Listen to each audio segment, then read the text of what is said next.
warahmatullahi wabarakatuh. Salam Om Swastiastu, Namo Buddhaya, salam kebajikan. Halo Sobat Tani Milenial, perkenalkan nama saya Visa Nafsari. Saya dari Prodi Penyuluhan Pertanian Berkelanjutan, jurusan Pertanian, Politeknik Pembangunan Pertanian Yogyakarta, Magelang. Nah, pada video kali ini teman-teman, saya akan membahas atau menjelaskan tentang mengenai salah satu teknologi pertanian, yaitu vertikultur jaringan. Nah, di zaman yang semakin maju dan modern ini, tentunya setiap bidang-bidang tertentu mengalami perubahan dan juga kemajuan. Salah satunya adalah bidang pertanian. Salah satu teknologi bidang pertanian adalah vertikultur tanaman. Lalu apa sih yang dimaksud dengan vertikultur tanaman itu? Vertikultur tanaman merupakan salah satu alternatif dalam sistem budidaya pertanian. Vertikultur merupakan gabungan dari dua kata, yaitu vertikal dan juga kultur.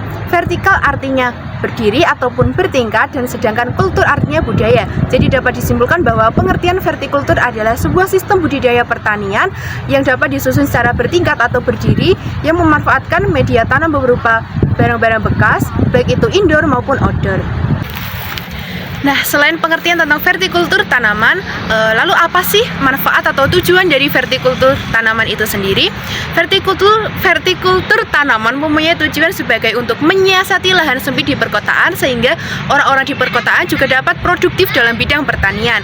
Selain itu, dengan vertikultur tanaman kita bisa mencintai lingkungan. Salah satunya adalah dengan cara memanfaatkan barang-barang bekas seperti botol plastik, peralon, ataupun barang-barang bekas lainnya untuk jadikan wadah dalam media tanam vertikultur tanaman itu sendiri.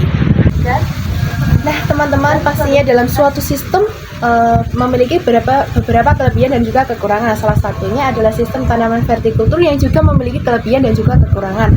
Lalu apa saja sih kelebihan dan kekurangan dari sistem budidaya vertikultur itu sendiri? Yang pertama adalah kelebihan. Kelebihan dari sistem vertikultur yaitu adalah efisiensi lahan, mudah dipindahkan, minim gulma, minim hama, tidak perlu banyak pupuk, memiliki segi keindahan dan nilai estetika, dan juga perawatan yang lebih mudah. Adapun kekurangan dari vertikultur adalah yang pertama, pemupukan dan penanaman harus berkelanjutan, membutuhkan modal yang besar, dan juga membutuhkan kesabaran dalam pembuatan rak dan juga wadah vertikultur.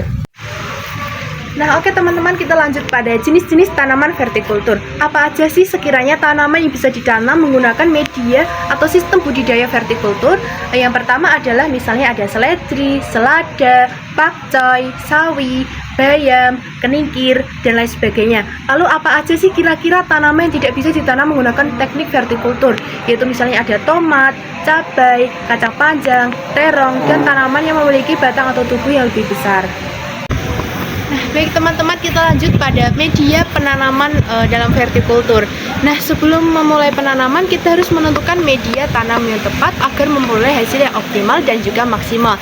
Lalu apa aja sih media tanam yang digunakan dalam sistem penanaman budidaya vertikultur itu? Yang pertama ada kompos, pupuk kompos, sekam bakar, sabut kelapa atau kokopit, dan juga pasir. Nah, oke teman-teman, apa aja sih yang harus kita perhatikan dalam sistem budidaya penanaman vertikultur tanaman?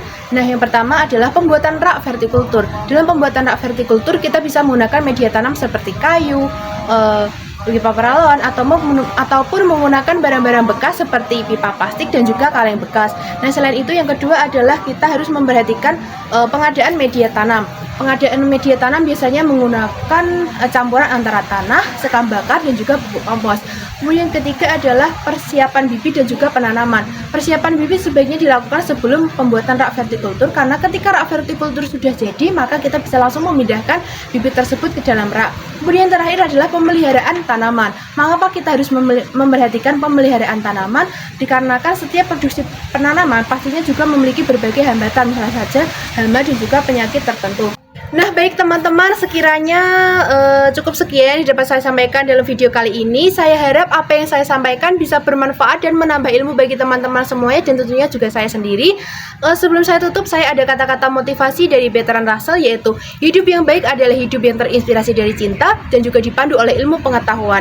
Terima kasih atas perhatian teman-teman semua. Saya harap kita bisa bertemu kembali dalam video selanjutnya. Terima kasih. Wassalamualaikum warahmatullahi wabarakatuh.